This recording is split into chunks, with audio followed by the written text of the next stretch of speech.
Welcome to the Ingles table. I'm Steve Woronoff, the interim innkeeper. What's that mean? Well, good question. This country is full of bed and breakfasts from sea to shining sea. And the kind people who run those establishments, well, they need vacations too. Like Jim and Teresa Fuller, who own and operate Arbor House here in Black Mountain, North Carolina. And when they need someone to fill in and feed their hungry guests, they call me. I have a deep love of cooking and began when I was 11 years old. And today, I'm excited to cook with you.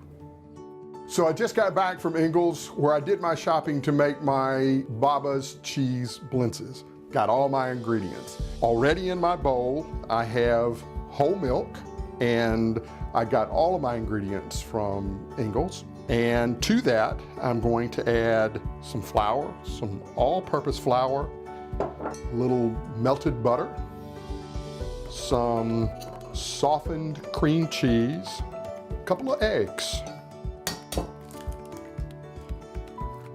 little pinch of salt. And that's all it takes to make the crepes. We're gonna whisk all that together, and then we're gonna let it set in the refrigerator for a couple hours to set up, because your crepe batter needs to do that. Okay, so we're back, and we've made the batter for BaBa's cheese Blintzes, and it's setting up in the refrigerator.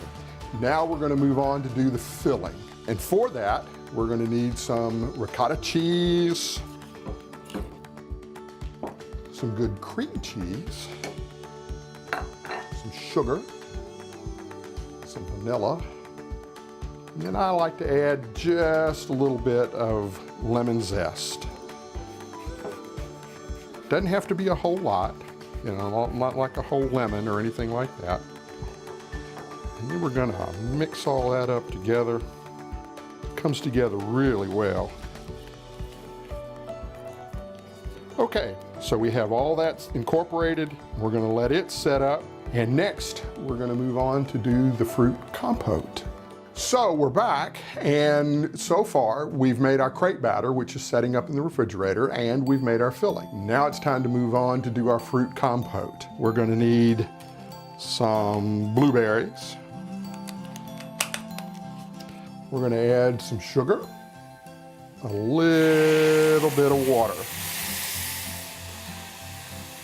and a little bit of lemon zest.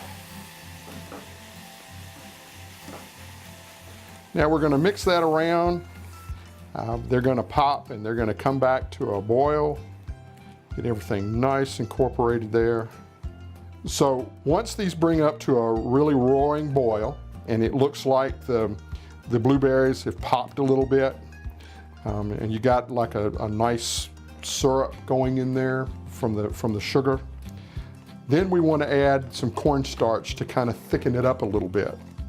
Now, some of the recipes will call for you to just add the cornstarch. Please don't do that, because it's going to lump up. So what you do is you make what's called a slurry, and that's a little bit of water, say a tablespoon, it's 1 to 1, a tablespoon of cornstarch and a tablespoon of water. And so you kind of go from there. It never comes to its proper thickness with the cornstarch in it until it boils. And so what you do is you add your slurry, and it'll come back up to a boil, and it thickens right up.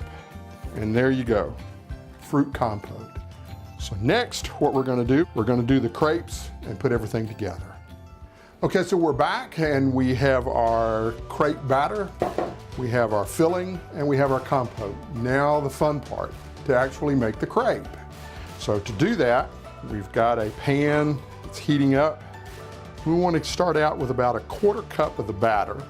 You ladle it in, you spin it around, and get a nice covering on the bottom. Put it back on the burner, and we're going to let it set up.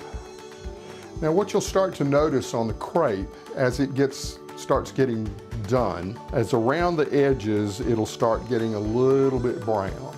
So this takes, about a minute and a half, but just kind of medium-low heat.